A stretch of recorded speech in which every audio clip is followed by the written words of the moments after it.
This is Matt for Boxing Social in association with William Hill and Empire Fight Store. Delighted to be joined by Austin Amo Williams. I think this might be the first time we've caught up face to face. I think I've done a Zoom with you before a long time ago, but you're back in the UK. First off, how are we? Man, I'm happy. I'm dealing with the jet lag a little bit, but it's okay. These are experiences I have to have as a world level fighter. You know what I mean? You got to be ready to go when they call. You got to be ready. You got to understand these types of experiences. Like right now, this is making me a better fighter for when I do have to go somewhere else on a whim and fight, and I get an opportunity. This is the stuff that I can say. I can do anything in the sport. I can get a last-minute fight over in London. I know how to adjust. I know I might feel tired this day. I know I might feel tired that day, but day of the fight, this is what I have to do to be ready. You know what I'm saying? Yeah. So that's where we at with this. Because you've been sort of bounced around a bit in terms of you've boxed all over, and like I said, you fought Kieran Conway in Las Vegas on the Canelo undercard. I was there for that. You're now coming back to the UK. Do you enjoy the fact that you're getting to sort of spread yourself about a bit, show different fans, who you are, rather than just sort of having that one fan base? Heck yeah. I mean, that's what's responsible for my quick growth. It's people don't understand. It's not just a fight. It's being able to submerge yourself in different cultures. It's being able to adapt to wherever you are and still keep focused, taking in a completely different atmosphere, different air, different food, different environments, and then being able to perform at a top level. That puts me above someone who does great performances all at home because they are used there in a comfort zone. You know what I mean? I'm always in search of something that will stretch me. And like situations like this, just the atmosphere alone stretches me. You know what I'm saying? Well, you're going in there with a guy, River Wilson-Bent, he will come to fight. He was in a great fight last time I saw him. He won't come to lay down. He'll be more than just a tick over for you. He'll be competitive. He'll test your skills. How important is it for you that you get these tests and that you're not just in there with guys that you can blow over? Because it'll give you that seasoning for when you start challenging world level. Yeah, that was extremely important. I mean, now Matchroom knows not to even call me with a guy like that. You know what I'm saying? Yeah. We are the fighter that would say, like, this guy, he's gonna lay down. No, we don't want that. It's a waste of energy, to go into a fight with somebody that offers nothing. I don't get excited to fight guys who have offered nothing. That doesn't get me up in the morning. So guys like River are a blessing to me because it gives me a different look. I got a super tall fighter now. I got a long, rangy guy who's sniper, and he comes to fight, and he's not going to lay down, and he'll fight on the inside. Like stuff like that, it makes me have to really dig into my toolbox and bring the experiences that I had in the amateurs to life. Things like that. So they give me the opportunity to really be a professional fighter. You know what I mean? And I love that. That helps me. Boxing's full of stumbling blocks and roadblocks. The idea Eddie had was to pitch you and Felix Cash together, providing you both came through. Sadly, Felix has pulled out because of illness. I suppose it's just boxing. Are you still expecting, if you get through, that fight could potentially be made next, providing, touch wood, we wish him a speedy recovery?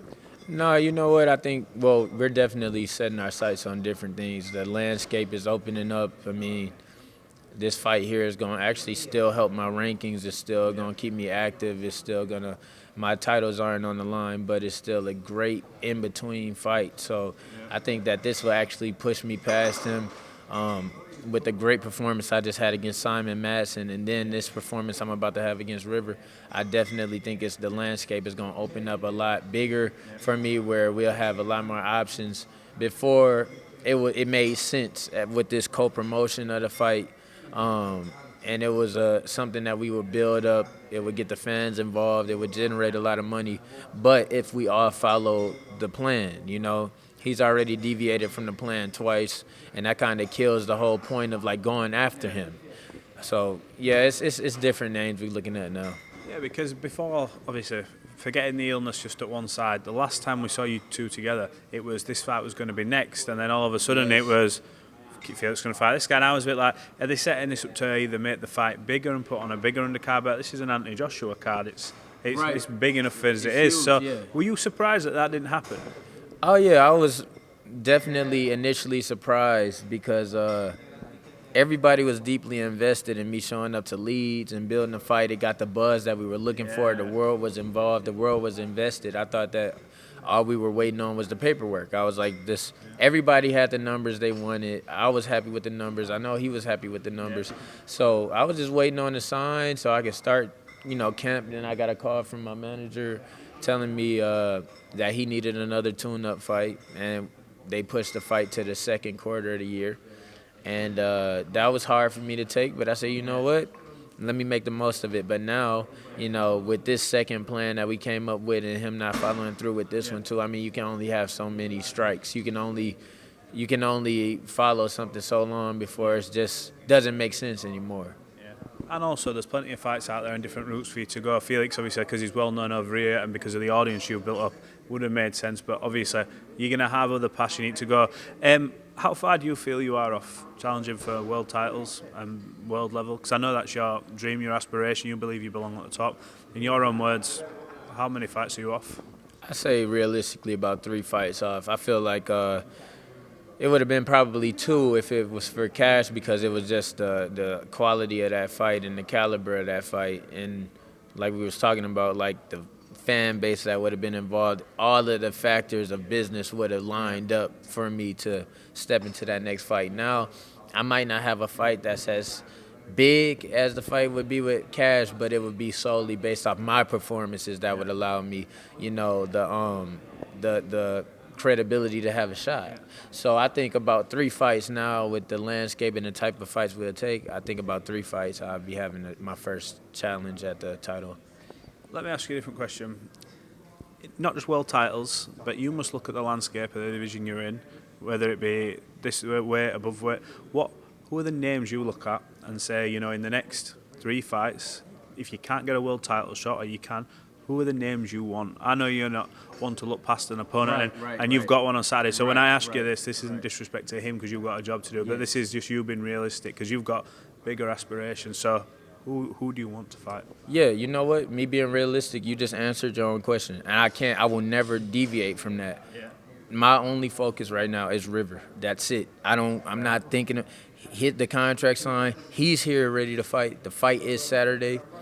I'm not worried about anybody else right now, because if I don't take this serious, things can possibly happen that have wiped all that off the table. So any other fighter that doesn't even exist, I don't even know their name. I don't even know who's out right now. That's my style.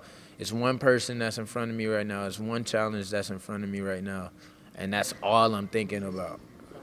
Okay, I think that's a good answer. Right, let's talk about something else. We've seen a lot of you over the years. You seem to have changed in style, maturity, how you approach things. You and Eddie now have got a great working relationship. You're out frequently on Matchroom, so they obviously think a lot of you. Yeah. Talk about how you've changed over the years, and tell us something that maybe the fans don't know about Amo Williams. I've seen you play the piano tonight a little bit. You do a bit of music. Is that another outlet for you? Yes, man. I mean, after boxing, I definitely have aspirations of being an artist. Everybody knows that I'm an artist, music artist, dance. I love to dance. I love to sing. I'm really talented at the things. So I feel like this is giving me my platform, almost like Drake when he was doing Degrassi. You know what I mean? This is like my Degrassi stage. I love boxing, and I want to be the greatest ever to do it, but I still have aspirations afterwards with the music, with directing. My manager is Peter Berg. He put out some classics, some world classics. So I have the, tutorship, and I have the mentorship to accomplish these things. But I don't go too far in putting it out now, because boxing is a jealous sport. Boxing is if you're doing boxing, you need to do boxing. But yeah, y'all definitely gonna see me art. You see me paint, things like that. I'm just an all-around artist. Piano. Where's all this come from? Like, you normally see someone honing on one skill, but you seem to be a bit of a sort of jack of all trades, obviously, master at boxing so far. Right. But you do a bit of painting, you do a bit of music. Like, is this just always been a thing where you seem to, be able to sort of take your hand to anything? Yeah, the way my brain works is I need stimulation. I cannot look at the same things. I can't do the same things over and over and over, and it gets dull. I've learned that about my learning process through school. Like, I would be disruptive in school and stuff because I just couldn't sit around and wait and retain the same information. So the things that I do outside of boxing with the piano and the painting and, singing and the dancing and all of those arts you see, each one of those are calculated to where they will aid boxing because mastery of boxing is number one. Yeah. Mastery of boxing is number one. Every hobby I have on the side is to aid in boxing right now because this is what I choose to do. In terms of a ring walk, you're going to come out to your own song at some point? Yeah, real soon. Right now, I'm going to stick with the Led Zeppelin. You know, everybody understands it. Hey, Led Zeppelin, I grew up on that. Shout out to my dad. I love you, man. Led Zeppelin, Immigrant Song, that's me. It gets me in that war zone, and it's fun. It's fun. It's like Thor. I feel like Thor when I'm walking out the fight. So it's cool and it's different. You know, when people see me a young American fighter, they think I'll walk out to something normal, like some Migos or something like that. You know what I'm saying? But that's not me. You know what I mean? That's really not me. I am myself, and even doing that early in my career, I knew people wouldn't really understand. You know what I'm saying? But that's who I am. That's who I am. Right. Just finally, have you got a message to the fans who are tuning in for what they can expect, what type of performance they can expect of Ammo Williams this Saturday? Yes. 7 years into the game now, the light bulb has cut on. My style is discovered. So y'all gonna see some spectacular performance. Just tune in, don't miss it. This is my coming out party. This is where, you know, you guys are gonna see Ammo Williams step into that part of his career that is the most fun, the reward for all the hard work. In the gym, it all came together. So I want y'all to see, you know, my first time expressing this, how it turns out. Well, look, I appreciate you giving Boxing Social some of your time. We look forward to seeing you fight this Saturday. Thanks for talking to Boxing Social. We'll catch up after the fight. Yeah, y'all can catch up after the fight. Let's get it.